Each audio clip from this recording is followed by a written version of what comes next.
Ajahn Chah used to come over to visit us at the International Forest Monastery, Wat Nana Chah. And he would go down the line of monks and he would ask the senior monk, "How are you today?"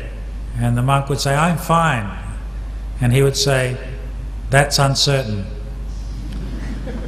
And then he would go to the next monk and say, "How are you today?"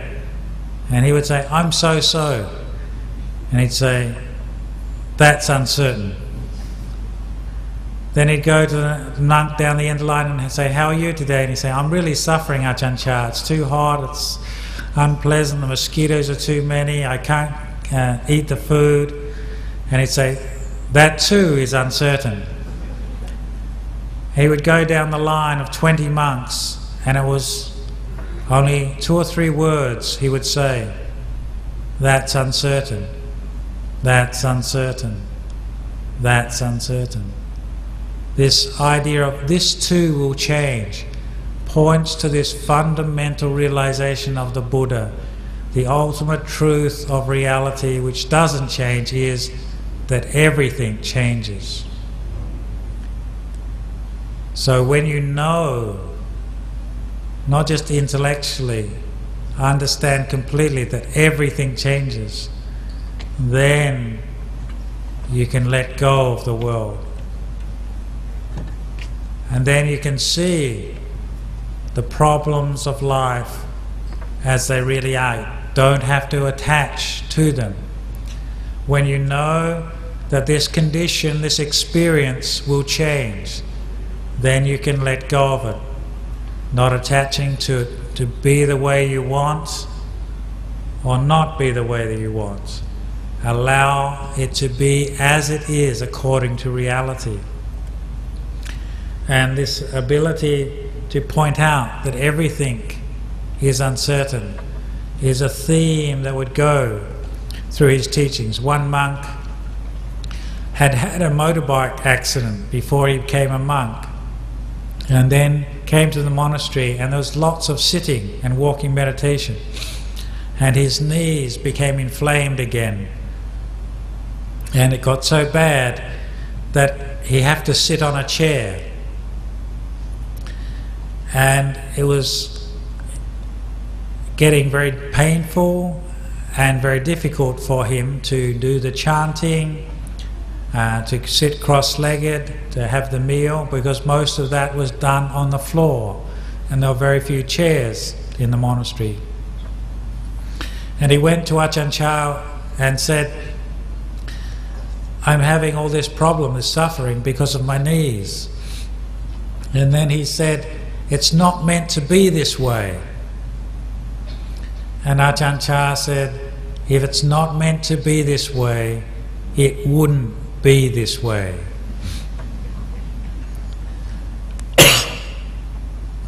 And he realized actually when he actually said that, oh, that's true. This is how it is, not how I want it to be. So he was able to observe and be aware of actually how things are. Not the way we idolize them and think they should be. And this was an important aspect of his style of teaching, to point you back. He wouldn't answer your problems and difficulties for you, but he'd get you to look at your own mind. For example, if he asked, "How are you feeling today?" and you said you're not happy, he'd always ask, "What are you attached to?" Because we know that suffering arises because of attachment. And if there's an attachment there, craving there, tanha there, then suffering will naturally arise. Then he would say, let go of the attachment, because that, as we know in the Buddha's teachings, is the ending of suffering. So that was a very skillful pattern or strategic means that you could take away for dealing with problems and difficulties and suffering within one's life, whether in the present moment or in the future. If there's suffering arising, what am I attached to? When you see the attachment, then that's what you let go of, and the suffering ceases. That is the tool that the Buddha gave us. And Ajahn Chah was just re-emphasizing the truths of the Buddha, making them clearer for us to understand. The Buddha's teachings were already clear and precise and simple, but the thing is, we need to be reminded of them. They're not teachings to be left in books, but they're teachings to be realized here and now. And so another aspect of Ajahn Chah's teachings was that he had an absolute commitment to the ways of the Buddha, the ways of doing things of the Buddha. For example, I remember one time a layperson wanted to offer a Volvo to the monastery, a car, and this was 30 years ago in the northeast of Thailand. At that time there was very, very few cars on the roads, and a Volvo was considered an incredibly expensive car, even to find in Bangkok, let alone in the northeast of Thailand. And this layman wanted to offer it to the Sangha, and particularly wanted to offer it to Ajahn Chah. So Ajahn Chah said to the layman, I cannot receive this myself. I have to have a meeting of the Sangha first. And so he called a meeting of the Sangha, and he asked many of the monks their opinions. And some people said, well, it may be very useful if someone gets sick and needs to go to hospital. Someone else said, well, maybe it'd be useful if you receive it and you can go and give more teachings at other places, Ajahn Chah. And so people came up with various reasons to accept this expensive and generous offer. And Ajahn Chah listened to all the opinions and views of the community. Some were for and some against. And then he said, you know, what would the Buddha do?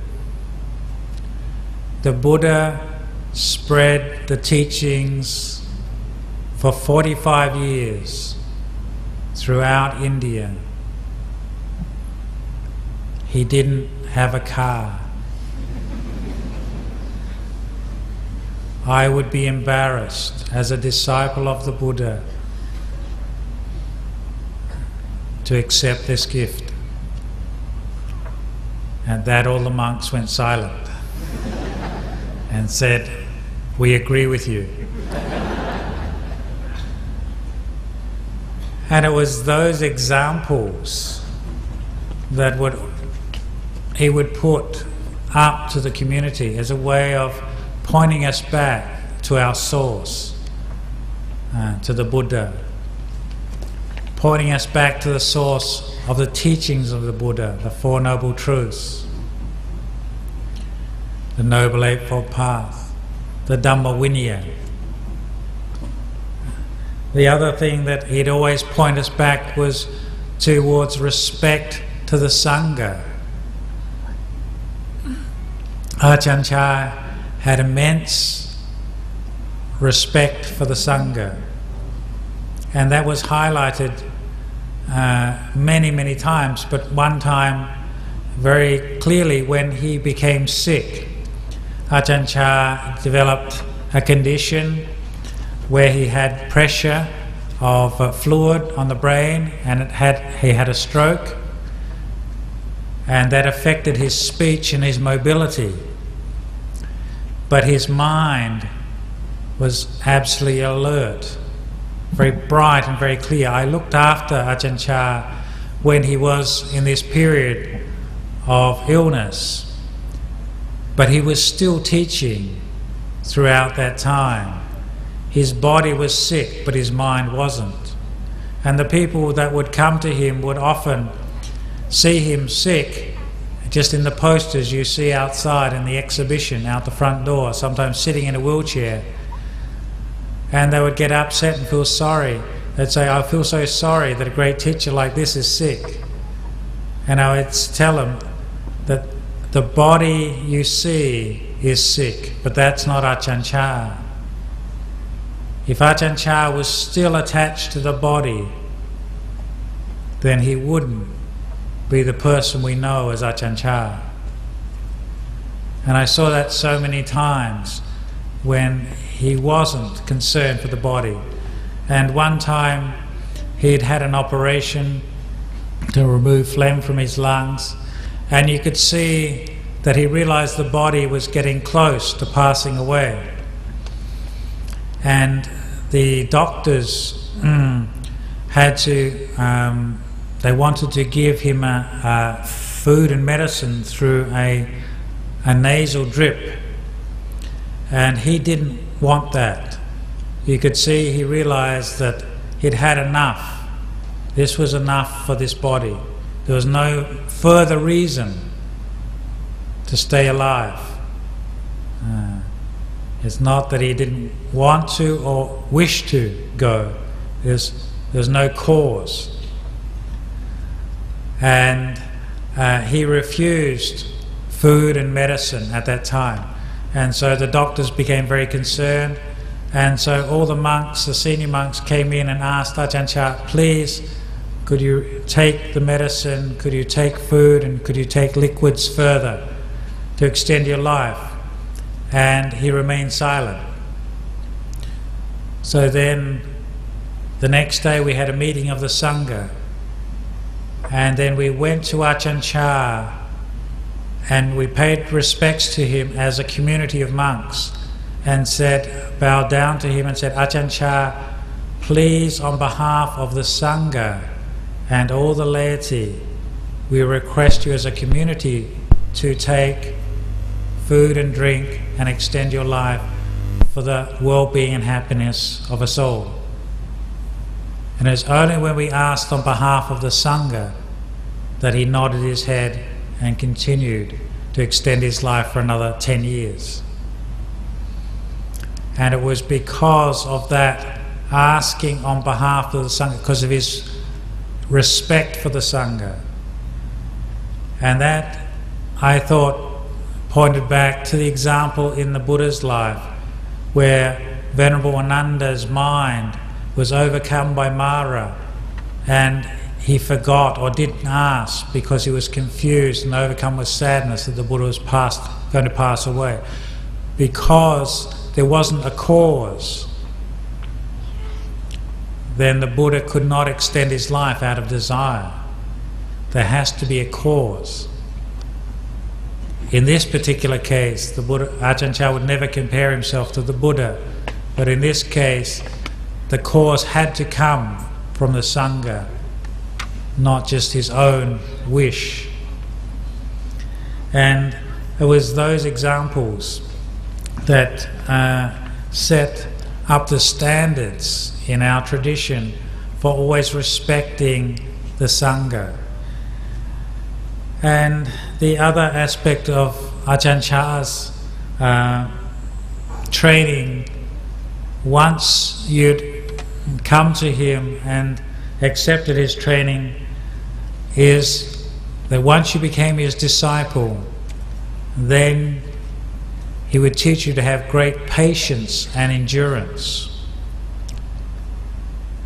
There was a word that's often used in Ajahn Chah's monastery, and it was called Toraman.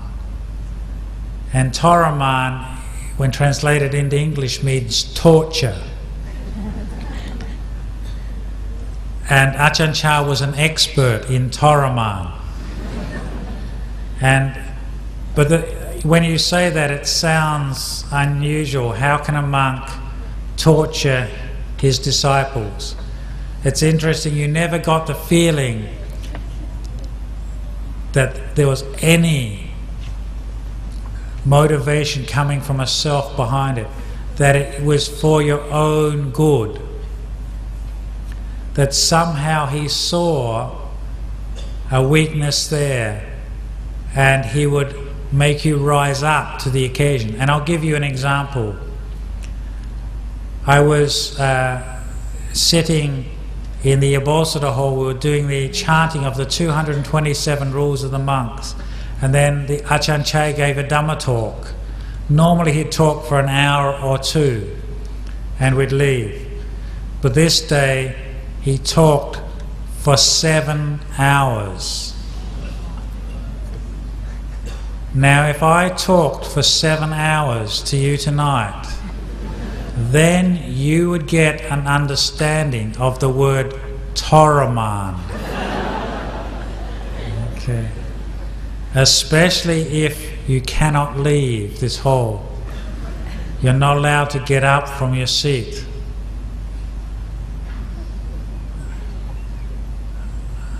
After 1 hour it's inspiring. After 2 hours it's getting boring. After 3 hours it's definitely getting on the level of Toraman. And it's very interesting, as he was giving this talk, it was very high Dhamma.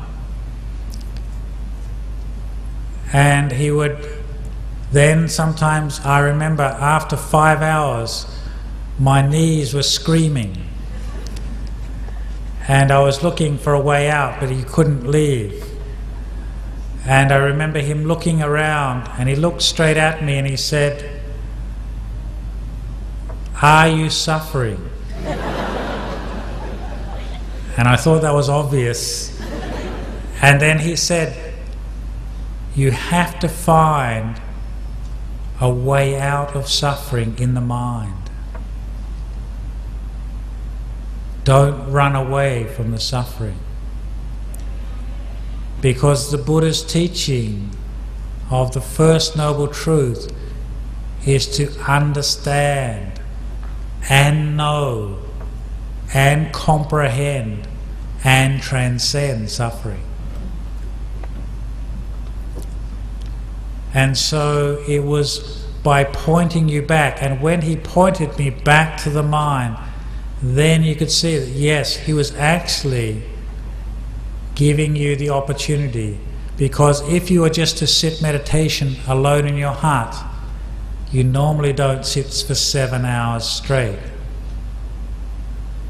When the pain gets strong in the knees, you want to shift or change. But he was using the peer group pressure of the community of monks sitting there and the pressure of the teacher sitting there. He was sitting without moving through the 7 hours as well. I'm sure his knees ached as well. But he was pointing us and each and every person back.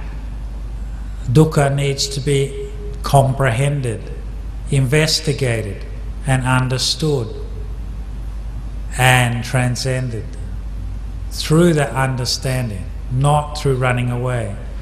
And that was a great skill, but also I think his greatest skill was that he didn't lose many disciples as well.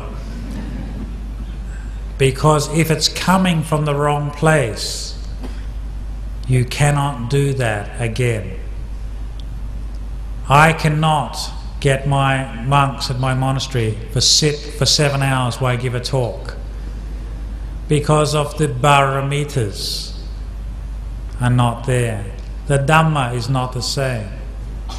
It's just like when the Buddha would give a talk to the monks, he would talk sometimes all through the night on Dhamma, and the monks would be listening, inspired, because of the paramitas of the Buddha, the spiritual qualities the power of his mind, the power of his Dhamma teachings, the clarity of them, the skill in the presentation, and what they were pointing to, his ability to understand and comprehend the audience and the Dhamma, to teach that audience at that particular time. That is a great teacher who can do that. And not everyone can do that. The other quality of Ajahn Chah's in terms of his Dhamma teachings was his teaching of how to let go of suffering. So not just pointing out to endure and be patient through what is difficult and unpleasant, but also to how to let go of things and how to put things down. And one of the monks was telling me that he went with a walk through with Ajahn Chah, and as they were walking through the forest, there was a big branch laying on the path, and Ajahn Chah got him to pick one end of the branch up, and Ajahn Chah picked the other. And as they picked it up, it was very heavy. And Ajahn Chah said, "Is it heavy?" And he said, "Yes." And then they threw it off into the forest and then said, "Now is it heavy?" And he said, "No." And he said, "So too, if your mind lets go of everything, it will be light." So he would say that if you let go of your attachments a little, you obtain a little peace. If you let go of your attachments a lot, you experience a lot of peace.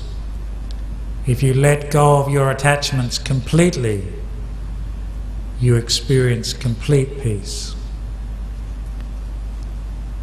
And I want to maybe give you an example of his ability to teach, and this was a personal example. The first year after I became a monk in 1980, I spent the rains retreat with Ajahn Chah, and he had 70 monks staying in the monastery, and about 50 nuns, and many lay people coming in huge numbers to see him. And one day I went on alms round, and on the way back I was walking back with another monk who was again newly ordained. And on the way back, this monk started to find fault with the other monks in the monastery. This monk wasn't doing what he liked, and this monk didn't say what he wanted, and he was complaining. And I remember thinking, I didn't want to hear complaints about other good monks. And so I walked off ahead. But I kept on thinking, he shouldn't complain about other good monks. Why is he complaining about other good monks? And I started complaining about him. And as I was thinking, he shouldn't do that, he shouldn't think that, I walked into the monastery and I had my head down thinking and carrying on this conversation that had ended 10 minutes ago.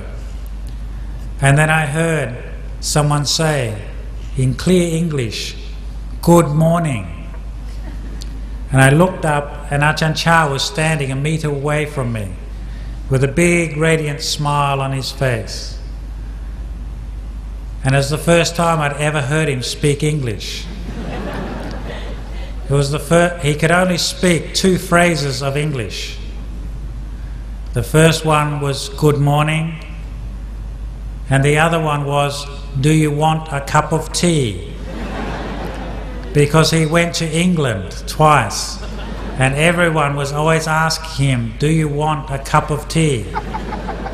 And he said it's very easy to remember because it's like in the Pali chanting when the monks give the blessing, "Upakapati."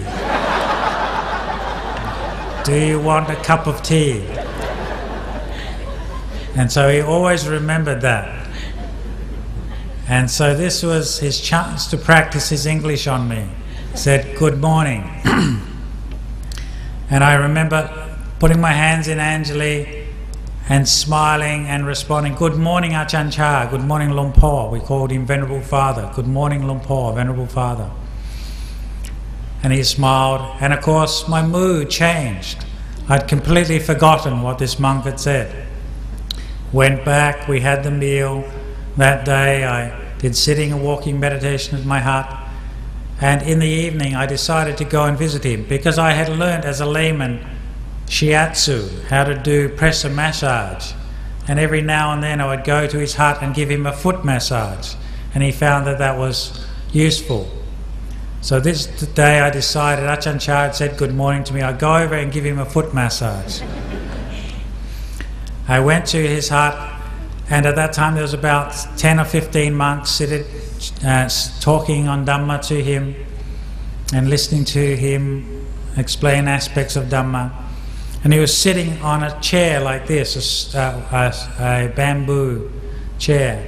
And so I sat down in front of him on the floor, and he had his legs down, and I started massaging his feet, and he was chatting to the monks. And then they rang the bell.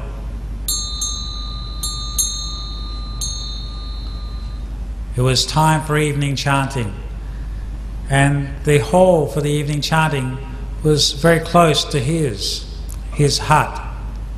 And he told all the monks to leave and go off to do evening chanting. And he said, "Tanyana, you stay here." It was the first time I'd been alone with him. There were so many people usually around him. And we didn't have any candles lit, it was dark, but the moon was coming up, and it was one of those beautiful nights when temperature was just right. There was no mosquitoes around, and I was sitting with Ajahn Chah, and he just sat meditation, and I was massaging his feet, and then the monks started chanting, 70 monks, and I felt it was like in the heaven realms. There was listening monks chanting the praise of the Buddha, Dhamma, Sangha, and here you are repaying the debt of gratitude you owe to the teacher that the Buddha said you should do. And he was sitting there peacefully, and it was my chance to make a lot of merit. And just as I felt like my mind was in the heaven realms, he kicked me in the chest, and I fell backwards and hit my head. And then he pointed at me and said, "See? One monk says something you don't like, and then another monk says good morning, and you're delighted all day. Do not get lost in the words of others. Watch your own mind." And then he gave me a Dhamma talk about not delighting in or getting lost in the words of others, whether it's praise or blame, whether we like it or don't. As he would say, if we like it, that's good. If we don't like it, that's good. If it's good, that's good. If it's bad, that's good. And that, I was taken back, and I sat with my hands in Anjali as he gave a very long talk to me. But the thing that impressed me the most was that he knew me better than I knew myself. And also I was moved by his compassion, that I felt very much the compassion of, like the Buddha. We read in the suttas that in the morning the Buddha would sit meditation and use his knowledges and psychic powers to pervade the world and see, who shall I help today? Out of compassion. And then he would go and teach Angulimala, for example, and help him out of compassion, relieving him from his suffering. I felt very much that of all the monks in the monastery, Ajahn Chah had decided he saw me walking in the monastery with my head down, thinking about what this monk said, and realized he's in hell. So he said good morning to take me up to heaven. But he realized you cannot teach somebody in heaven. You have to kick them down to the earth. And then when they're on the earth, then you can teach them not to get lost in the words of another. And he also knew that this monk is very stubborn. If he had just told me everything is impermanent, unsatisfactory, and not self, I would have forgotten that years ago. But because he kicked me, I always remember that. And I can offer that as a teaching to you. This is not just me he's kicked. Remember that yourself. When people praise you, or blame you, or people say things that you agree with or disagree with, like or dislike, do not get lost in the words of others. Maintain your mindfulness and awareness of yourself. And so I'd like to give this as an example of Ajahn Chah pointing out for us to develop self-awareness and abandon our suffering. And when we do that, then we're coming back to the core teachings of the Buddha. And so today, on this special occasion, we have gathered here, and I'm so delighted to see so many people, so many good bhikkhus and good nuns and lay people who, some of you have heard of Ajahn Chah, some of you have not, are recognizing somebody who doesn't want to be recognized for himself. Ajahn Chah never wanted a personality cult around him. He always wanted us to look to the Buddha Dhamma and to look to the teachings of the Buddha as a way of liberation. To always focus on those fundamental teachings of the Buddha and to apply them and practice them in our own lives, and then we can find the freedom of suffering. So I'd like to end the talk this evening on this point. Sadhu, sadhu, sadhu.